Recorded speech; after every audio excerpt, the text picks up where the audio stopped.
بنا دیا کیا؟ اللہ کا بیٹا. اور قرآن نے ہم سے کہا کہ ان سے کہہ دو اے نبی صلی اللہ علیہ وآلہ وسلم آپ فرما دیجئے کہ تثلیث کا عقیدہ مت کرو، وہ سبحان ہے، اس کو بیٹے کی ضرورت نہیں. اور یہ بھی کہہ دو کہ اگر اس کا بیٹا ہوتا تو سب سے پہلے میں اس کا اتباع کرتا. تو تم جو اس کو بیٹا کیوں چاہیے ہوتا ہے؟ بیٹا آپ کا نام رہے. آپ تو وہ ذات جو ازل سے ہے اور ابد تک ہے، وہ تو اس کی یہ ضرورت نہیں ہے.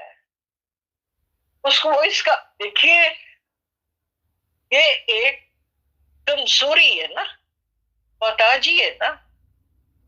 تو اللہ تمام کمزوریوں سے پاک ہے. کوئی ایسی کمی نہیں ہے جو اس میں ہے. یہ بندوں کی مجبوری ہے کہ بیٹا ہو اور بیٹی ہو. کبھی کہتے ہیں بیٹی بھی ہو، کبھی کوئی کہتا ہے بیٹا بھی ہو. تو اللہ جی کیا کہہ رہے ہیں؟ احد لم یلد ولم یولد. اسی طرح اگر آپ اس کی شان کا عرفان چاہتے ہیں، آیت الکرسی کو اسی طرح ایک ایک لفظ الگ کر کر کے پڑھیے. آپ پر واضح طور پہ اس کی طاقت، اس کی شان، اس کی خوبیاں سب واضح ہو جائے کہ وہ ذات ہے کیا. وآخر دعوانا الحمد للہ رب العالمین. ہم نے یہ جانا کہ نہ تو ہمیں یہود جیسا مغضوب بنانا اور نہ ہی ہمیں گمراہ کرنا عیسائیوں کی طرح کہ ہم اللہ کے بیٹے بنا دیں. یا رسول اللہ صلی اللہ علیہ وآلہ وسلم بھی سید البشر ہیں لیکن بشر ہیں، ان کو رب نے بنایا ہے. وہ جو یہ شرکیہ بات کہہ دیتے ہیں علی جدا نہیں خدا سے، یہ باتیں مسلمانوں کو بھی نہیں کرنی چاہیے، چاہے وہ میں ہوں چاہے کوئی اور.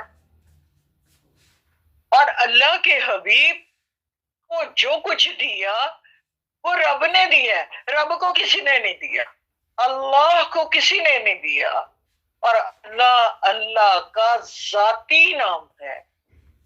اور ہمیں سب سے زیادہ اللہ کا ذکر کرتے ہوئے، بات کرتے ہوئے خدا حافظ نہیں، اللہ حافظ ہے. اللہ کو خود پسند ہے یہ نام، اس لیے اس نے قرآن میں ہمیں اللہ کا نام دیا ہے. بہرحال سیکھا ہم نے جو، اللہ کرے ہم اس پر پابند رہیں، کاربند رہیں اور اسی کے حساب سے اپنے علم میں اضافہ کر سکیں. وہ علم جو ہم سب کے لیے نافع علم.